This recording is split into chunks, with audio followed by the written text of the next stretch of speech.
And today I'd like to talk to you about why all organisations are the target of hackers. Now we're not just saying some, we are saying all organisations are target of hackers.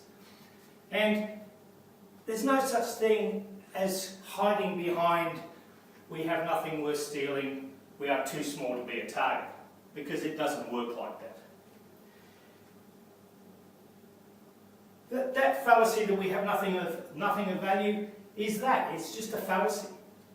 And because you're connected to the internet, you cannot be too small to be a target. So you would be wrong in that respect. We all have something that the criminals want.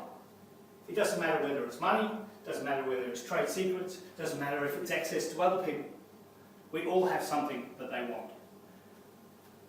So what do you have that makes you a target of cybercriminals? Well, let's look at what we use the digital world for. In business, it is really easy to use. Because the digital world, you can post on Facebook, or you can send an email, you can build a website. So it's relatively easy to use. With a bit more knowledge, you can set up a CRM or work in a cloud environment. So that is why it's so easy to use. The other thing about the internet and the digital world is it is inexpensive. It doesn't cost you much to send an email. It doesn't cost you anything apart from the infrastructure at the back. But it doesn't cost you anything to join Facebook. It doesn't cost you anything to set up Asana, which is a project management site. So you can set up all of this without having any investment in what you need to do. And it makes your functionality as a business so much better. So you can set up a free CRM, or a CRM which is a client relationship management system, which it only manages 2 or 3 of you, and you only have to, either it's free or it's only $10 a month per user. So it's no longer a capital cost, it is now an operational cost to do things in your business. And because of that, it makes it a lot more cost effective. Being cost effective means that it's just so much easier for a small business to do business. You can set up a website on your own, and it might only cost you $150 a year, as long as you're willing to do all the work. But the other thing about the digital world is it increases your range, your reach. You are no longer local, you're no longer tied to a geographical position in the world. You can reach people from Australia to America. You can reach people from Iceland to Saudi Arabia. So it doesn't matter whether your product is believed to be local, it can now go worldwide. But that's for a one-man band or a very small business. What about larger organisations? Well, larger organisations, you can manage your brand. On the digital world, everybody is looking at you if you're large. For instance, Coca-Cola, McDonald's for instance. They manage their brand. Everything they do on the internet or in the digital world is exactly the same going forward. You can use the digital world for R&D, research and development. We all do that ourselves. If I want to develop a new product, first thing I do is do a search on Google to find out what's out there, who's out there, who my competition is. We can also use the digital world for collaboration, both internally, so I know what my marketing manager is doing and the marketing manager knows what I'm doing, or someone external. So I have a copywriter, for instance, who does all my work, who does my changing of content when I'm writing stuff for my website. Now I do a draft, and I send it to them, and they fix it. And that is where the collaboration comes into it. And of course, we have social media. Now, social media is Twitter, Facebook, LinkedIn, Pinterest, all of these platforms that you're using. Now, you've got to remember they are a platform. You have no control over the algorithm they're using, how they make their money. So they might do what Facebook did at the beginning of last year and change their algorithm so your reach organically goes from 30% to 1%. And that's a big change, and that's because they were trying to make money. But you have no control over that because it is a platform. So with all of this going on, what are the bad guys doing? What are the bad guys doing to use the digital world? Well, the bad guys are after a number of things. One is your reputation, going back to Coca-Cola and McDonald's. They have a big reputation. Doesn't matter whether it's good or bad, but you have a big reputation. And most businesses have a reputation that they can utilise to gain followers, gain customers, and go forward as a business. But they're also after your money. Now, money you might think is a huge driving force, and it is. But it's not only the driving force behind what the cyber criminals are doing. The cyber criminals are after your money, but they're after your money. They're after your access to other people's money by hacking into my system and taking over my accounting system. They can send an invoice to someone, that money can go into another bank account, you have no idea what's going on. So they're after your money. And they're also after your client's money. You get infected, you could infect someone else with that same email that you sent out. And that's what they're after. They're also after trade secrets and intellectual property. Now, intellectual property is a really tricky one because we all have intellectual property. Whether it's my tax file number is my intellectual property. And it's my personal information, and that is critical to what the criminals are after. Same thing, we've got the credit cards, so they're after that information. But trade secrets also includes things like you're bidding on a tender, and you have a specific price list that you use when you're bidding on a tender. Now that's great, as long as it's kept secret. But the moment that secret gets to your competition, they're going to undercut you. Or not only are they going to undercut you, but they're going to provide different services that makes your offering look bad. So when you're tendering, it gets to a point where they will choose someone else. But more importantly, the cyber criminal is after your technology. For instance, you've got a website with lots of people visiting. Now that website is a target. It's a target so that those visitors can be infected and go back to their own systems. But also your smartphone. If you get a virus on your smartphone, then you also have a problem of what that smartphone has access to. Apps, it has access to chat, it has access to social media, all of those sort of things. And again, once again, they've got hold of your technology. The moment someone else is in control of the technology that you own, it's no longer yours. But also they have access to your people. So you have clients, you have friends, you have relations, and those are people that they're always after as well. So how do they get in? Well, the biggest one that the criminals do is they get in through spam. And spam can be innocuous. It can have nothing in it. So, but if I am a make-believe hacker, so a script kiddie who has downloaded Carly, for instance, and I am now doing what everything is a criminal can do, I can now send out 1 million emails. Now, out of those 1 million emails, 900,000 might get caught in the spam filters. And out of that 100,000 that are left, they got to a desktop and someone has opened them. By opening them, they are now exposing themselves to a chance of being infected. And that's where phishing comes into it. Now phishing is actually sending out things like links that go back to a website that is infected with malware. Now that infected website can be either managed by the criminal or the criminal gang, or it can be NBC News, for instance, that has been hacked and people are pointing people back to it.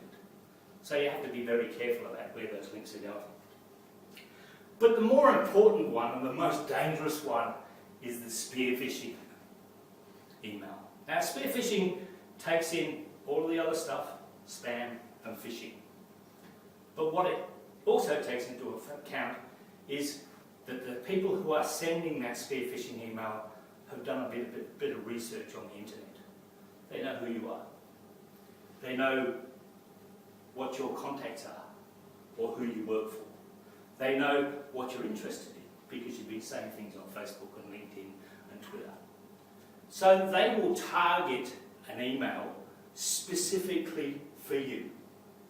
Now, specifically for you, you're an SQL administrator and you've been invited to speak at an SQL conference coming up. Now, if you receive that, A, it puts your ego over the board, but it also has a 99% of you going, oh shit, I'll click on that. And then off you go. But the criminals also get in because of our stupidity. How often do you see on your computer, it comes up and says updates, please install. And we go, nah, too busy.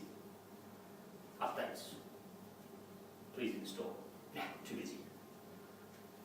Updates, please install. Too busy. Again, the criminals are actually looking for people like you. Because an old and unpatched system has the vulnerabilities that those phishing emails and those spear phishing emails are actually targeting. So if even though you might get a spear phishing email and it's not a very technical one, if it's targeting a patch or a system vulnerability that has been patched, then even though you're coming up and going, click, oh yeah, it's trying to install itself, it can't do anything because the vulnerability that it has been written for is no longer there. So we have to keep our systems patched. The other one is social media. We're all on social media in today's world. Now social media might be just looking at Twitter every now and then. And if you have a look at the slide that I've got up there, the Twitter that came through on my feed, and I follow a large number of weird and wonderful people, like a lot of other people, but two of those tweets that came through are actually cybercriminal phishing social media posts. So they're after everything and anything they can get out of you. But they are, as I said before, when they're doing social engineering to come up with the spear phishing email, they've had to look at who you are. They've had to look at what you do. They have to look at who you know to get to a position where they can then go forward and say, well, we can target you. But social engineering is also for other things as well. Social engineering used to be a couple of years ago, like 10, 15 years ago, used to be that a hacker would get on the phone and ring up. And this happened recently. Hacker got on the phone, rang up Tesla, for instance, and said, we need to change your phone number because the one on the website is wrong. So they got onto the telco, changed it, and everything from that social engineering contact made Tesla's life really interesting for 3 days. And that is really how they do it. And don't forget, they've got no conscience. They're only after what they can do and how much damage they can do. But one of the critical components of the digital world is the bad guys do scans. And those scans are really important to find out A, what the vulnerabilities are on your system, B, how they can exploit those vulnerabilities, and also to take you to the next level of how they are going to target you. So they go and find www.thisisme.com, for instance. Okay? They scan that website, they find it's got vulnerabilities. They have a look at the website itself and do a bit of social engineering. Who's the CEO? Who's the board members? Who is important? What do they do? Why do they do it?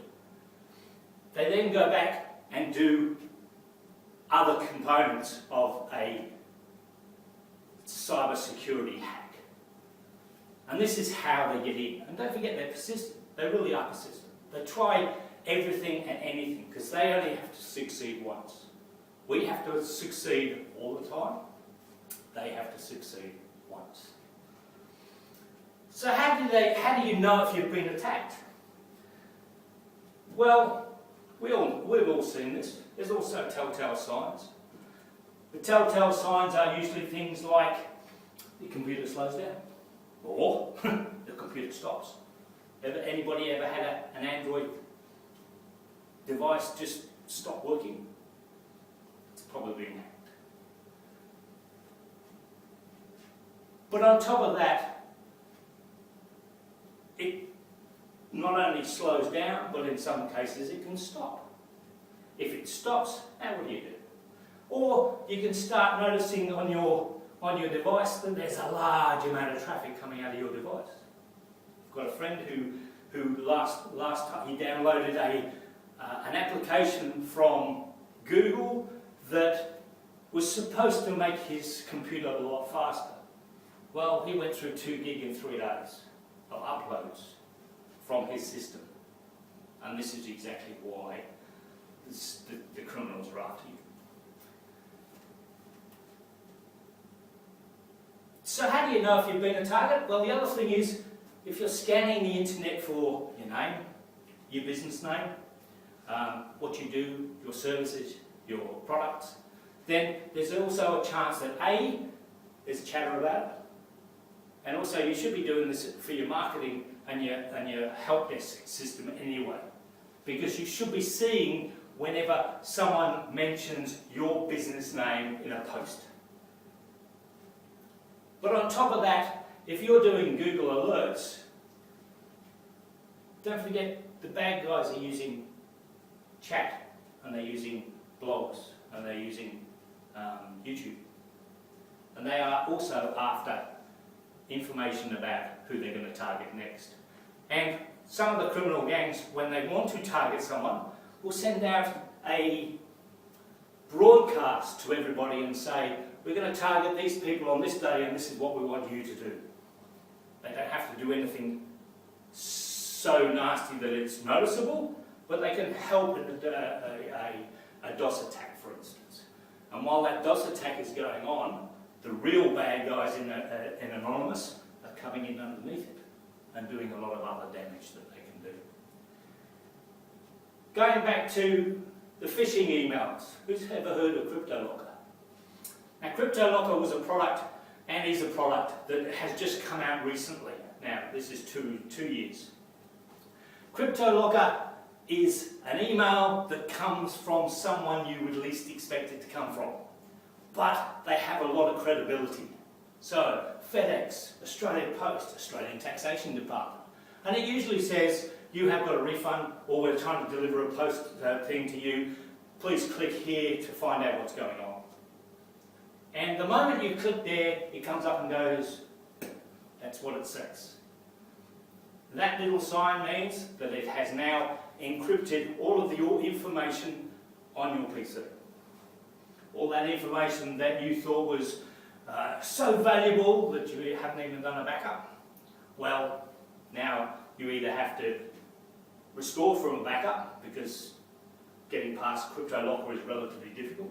You have to talk to your antivirus people, and don't forget, antivirus is a stopgap measure. It is not a set and forget. It's not a do-all and end-all of cyber security.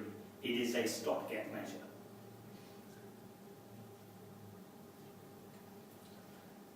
So what if you do if you have been attacked? So you've got CryptoLocker on your machine. Well, CryptoLocker from here, you have three alternatives. One, you can clean it. Hopefully you've got an antivirus that has the encryption key so that it can decrypt what's on your hard drive. Or you just hope for the best and pay the ransom. And most of the people who have been producing CryptoLocker are relatively honest, and they will send you the encryption key after you've paid for it. But once you've done that to your machine, you need to make sure that everything in your office is already clean as well. And this is also very important, because if you don't do that, some viruses and some malware automatically infect anything that's on an internal network. So you have to scan the rest of the systems. And the only way to scan that is to clean it. Literally, unplug it from the network, run a scan, make sure it's clean, put it back on the network. And that way is the only way of making sure that it is secure to that level. What we do suggest is if you get a virus, you cannot always be sure that you've got all the bits of it. And malware can be notoriously bad and installs things like keyloggers. So it's actually tracking what you're typing on the keyboard. And that is also very important as well. So the best thing you can do if you've had a virus or you've been infected with malware, you blow the whole thing away and start again. Rebuild it from scratch. And this is where a lot of small businesses forget that you need things like your software keys. You need your software. You need your usernames and passwords. All of these things are really important in case you have to blow away your computer. And then after you've rebuilt it, you then restore it from backup. And I hope, for your sake, that you are doing a regular backup. And then once you've done that, you've got yourself all clean, everything's been reinstalled, change all your passwords. And change your passwords to complex passwords, more than 9 characters. To a level where they use letters and numbers and symbols and capitals, and on top of that, make every one of them unique. And unique means that if I go to Facebook, it's a different password. If I go to my bank, it's a totally different password. But, as we always say, prevention is better than cure. Now, how do you prevent yourself being attacked? Well, one thing is, no system is 100% secure. And we've even experienced places that have an air gap, and this was shown in a seminar recently in Las Vegas, that you can actually compromise a computer that is not attached to another computer. Now that is pretty scary stuff. Well, there are 4 areas that you really need to implement when you want to secure your business and your organisation. You need to worry about the technology. We've already talked about antivirus, but antivirus is only a part of the process, and it's only part of the technology that we're going to be talking about. You need a firewall, and not just any firewall. It's no use going using the firewall that your ISP delivered, or your firewall that you can run down to your local retail shop and buy. Because yes, they connect to the internet, but they need to have a thing that we call unified threat management. Now, unified threat management is, it looks at email coming through the system. It looks at your web practices. It looks at applications and making sure that the applications are correct. So all of that is really important. We then also have to worry about things like wireless. Have you got a wireless connection? Is that wireless connection on your main network? And if it is on that main network, what are you doing about it? And that is also really important. And VPNs. If you've got people who are coming into your business externally, how are they doing it? One of the things that we recommend as a business is if you've got a VPN connection, it should be on a dedicated network outside your network.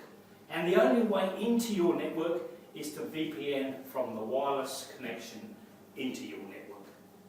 Really secure, does do the job. And that comes down to network topology. So making sure that you have those 2 networks and they're separated. And that makes it a lot easier for you to manage as well. One of the big things that we talk about nowadays is encryption. Now, encryption is something that is, it's too difficult, there's too much overhead on the operating system. I think I'd rather have the operating system being a bit more overworked than having someone steal all my data and then having it in plain text when it gets out of the network. And this is where encryption comes into it. So encryption should be so that anything that's travelling across your network or travelling across the internet is encrypted, so nobody else can read it. But if that information is in a database on your business, then that also needs to be encrypted, especially critical fields within that information. And also, as I spoke earlier, patch management. Now, patch management is really, really important for everything that you have in the technology world. Patches for your BIOS system on your laptop, patches for your firewall, patches for your antivirus, patches for your wireless network. So everything has and will be updated regularly, and you have to make sure. So that's the technology of the system. And by having a holistic system, we need other components to it. So we need a management component. And the management component consists of making sure that management know what's going on. So we have policies, procedures, and processes, the 3 Ps. Now they're very important for a small business and a medium business to understand why they are there. Policies tell people what they have, what they're allowed to do and what they're not allowed to do. Okay? You know that your marketing people need access to Twitter and Facebook, and your accounts people need access to the bank. But what about the rest of the people you've got in your business? Are you going to restrict them from going to Facebook and wasting your dime by using your time to get to where they need to go? Or are you going to put restrictions around it? You need processes as well. Now, processes tell someone what to do. So you get Joe Blogs off the street, you stick him into the accounts payable section, and these are the processes that you need to nail down, because they've already been mapped out for you. And it's also part of your quality system as well. And the procedures, I want to build a laptop, how do I do it? Okay, I've got to get the CD out of here, I've got to put it in there, I've got to run this, I've got to do that, I've got to do that, I've got to install these. Now that is all part of the procedures. So with all of those in place, you can then look at what is happening on the network and what's happening inside your business. So you can do an audit. And with auditing comes a report. And with a report, you can now make management decisions based on fact. Not on hearsay, not on that's a good idea, but this is a good idea and these are the reasons why. We need to update our server, or we've got to move to the cloud, or we've got to do something, but the report will tell you why. One of the big things that we have trouble with is getting people to understand that education is really important. Now, if I educate my people in my office to protect themselves, well, the flow-on effect from that is they will protect the business, because they will know that they have to use complicated passwords. They will know that email is a broadcast medium. They will know the dangers of what happens on the internet. So they won't endanger your business by doing anything stupid at that level. But it also means training as well. You put in a Cisco firewall, well, it's no use not understanding how Cisco works. You put in a FortiGate firewall, same problem. Different operating systems, different commands. FortiGate has trouble with Cisco, Cisco has trouble with FortiGate. And that is really important going forward as well. But one of the most important things you can do as a business is do risk management. What are the risks that on a scan they will get through the firewall? Okay, the risk of getting through a firewall that's been supplied by an ISP, pretty high, because there's nothing smart about the whole system. It is looking at the information coming in and out and not doing anything with it. Whereas if you've got a UTM firewall, it's looking at what is going on, what traffic is going backwards and forwards, where it's going and how it's going in. And with malware, you have command and control, And by having that command and control managed, because command and control have to go through the firewall and they have to go to a specific point and they have to go on a specific port. So if you know that, you can do something about it. The third part of our holistic attitude to cyber security is adaptability. You have to be adapt. You have to be able to adapt. Now, adaptability looks at things like your business continuity. Have you got a business continuity plan? What happens if water from a flood starts flowing underneath the door? What's our next step? But on top of that, what happens if my marketing manager just wins the lottery of $5 million and said, bugger it, I'm not playing anymore? Well, you just lost your marketing manager. How is your business continuity going to work? On top of that, you're looking at disaster recovery. Now, both disaster recovery and business continuity are tick boxes. Have I done this? Have I done this? Have I done this? Really important stuff. But there's no human control over it. The next thing you need to do is worry about, have you got a backup? Where's the backup going? What's the best product for it? How fast can we recover? How fast can we restore? Have we got an on-site version compared to an off-site version? Is the off-site version only 24 hours and the on-site version every 15 minutes? Those questions are part of your risk management component.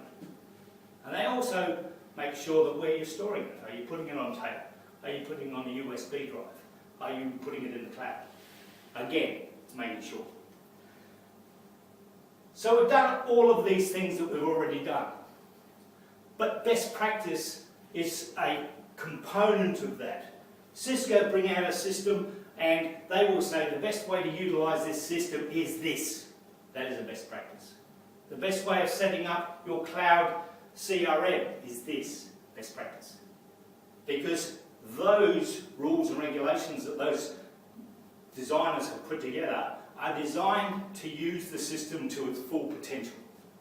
And that is very important if you're going to buy a $10,000 router and you don't know anything about how you're going to put it together. Now, as I said before, business continuity, disaster recovery are tick boxes. Have you done this? Tick, tick, tick, tick. Resilience and culture, on the other hand, is totally different. Resilience and culture is how your business runs, the people in the business.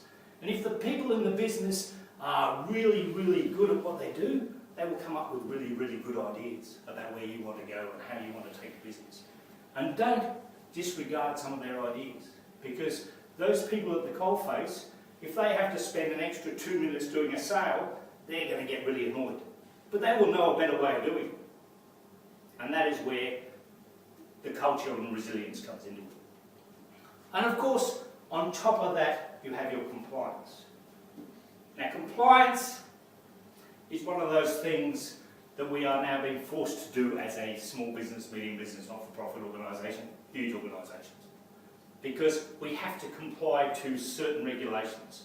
If I take money over the internet, I have a compliance component that means I've got to make sure that things are safe. Now that compliance, because we've done all the other stuff in the background, if we've done the technology, if we've done the management, we already have 90% of the compliance components done. Now, if you've done that and someone comes into you and says, these compliance regulations are XXXXX, what have you done? And you can go, well, we've got that in place, we've got that in place. Shit, we've got that in place too. Because you've already thought about how you're protecting your business. Not, we have to comply with a regulation, so let's go off and now do it all. So you're looking at a holistic change in attitude. But part of the compliance is also a thing called penetration testing. Now, a penetration tester or a white hat hacker will actually come into your business and go exactly an attack stance that a true hacker will have. They will do the scanning. They may even do a bit of social engineering. They will do a bit of engineering on who you are, what you do, why you do it.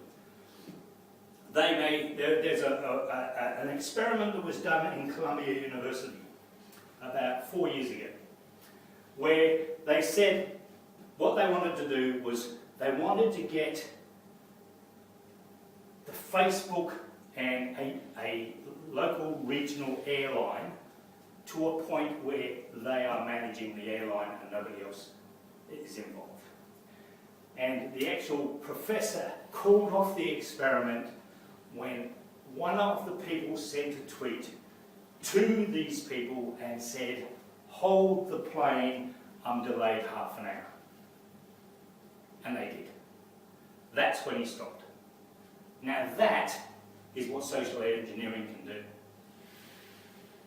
And that is really important to remember as a small organisation. Finally, well, as I said, this is not rocket science. This is really basic understanding of what the criminals are doing and why they are doing it. Why are they trying to get access to your systems? Why are they trying to get access to your money? Why are they trying to get access to you as a person? So, digital security and cyber security is not set and forget. One of the big things that we can always say is it's not set and forget. Your job is, yes, if you put an antivirus in, then you have to update it. You have to make sure that the systems are up to date with the newest version that's available. But also things like, if you've got an antivirus in, are you doing a regular scan? Now, people don't like doing regular scans. The reason why they don't like doing regular scans is the fact that when you do a regular scan, once every week, on Monday morning or Monday night or midnight or whatever, what it's doing is it's using the newest update on the antivirus to look at your system from a different perspective of what happened when the file was actually loaded onto the system. Now, that may not seem like much, but if you've got malware on your system, and this happened to me recently, if you've got malware on the system that has been there via a zero-day exploit, then when the patch has caught up and when the antivirus has caught up, you will see that you've had malware on there. You can go back to when that malware was delivered to your system and you can look at what has happened since. So don't disregard doing a scan and doing a regular scan. But the basics also concern things like making sure you've got the antivirus, making sure you've got a UTM firewall, second generation firewall, making sure you've got business policies and business procedures, make sure your patch management is managed properly. So there's no chance that that Android device is not patched and it's connecting into your network, or that laptop is not connecting to the network, is not patched and connecting to your network. On top of that, you educate your people. Why, every time the PC comes up and says you need to patch your system, instead of going, I'm not going to do that, you go, yeah, I'll do that, no problem. I'll go and make a cup of coffee while it's doing it. The other thing you can really do is set up alerts. Making sure that those bad guys out there and what is happening in your business is visible as well. And also on top of that, if you've got someone internally who's got a gripe problem and they're bitching and griping on the internet about your products and services and they are internal, you may not know about it until it appears on an alert. So if you want more information, I have a book out. Well, I've got 2 books out. One, Cybercrime, A Clear and Present Danger, is available as a hardback and an ebook download. Both you have to pay for. The other one is The Basics of Business Information Security, which is a free book that is available from our website. And that's the link you can download it from. If you're interested in more information, well, just jump on the email and send me an email. Or you can follow us. And we've got a fairly substantial and rigorous area that we work in. So we're quite happy to give out all the information. We also run webinars and seminars. Webinars we run on Google Hangouts, and if you follow us on Google+, then you'll automatically get the invitation. We also run seminars, monthly in Sydney, Melbourne and Canberra, and quarterly in Adelaide, Perth and Brisbane. Now, those seminars are 4 hours long, breakfast is included, parking is usually free, but the idea is to make sure that you understand a holistic attitude to cybercrime and how you can get to it. If you go to that link there and jump on the form that's there, just pick whatever city you want to do, and when it comes to having the next seminar, we will send you an invitation. If you do that, you get a 50% discount, which is about $250, $275 off the account. So, thank you very much.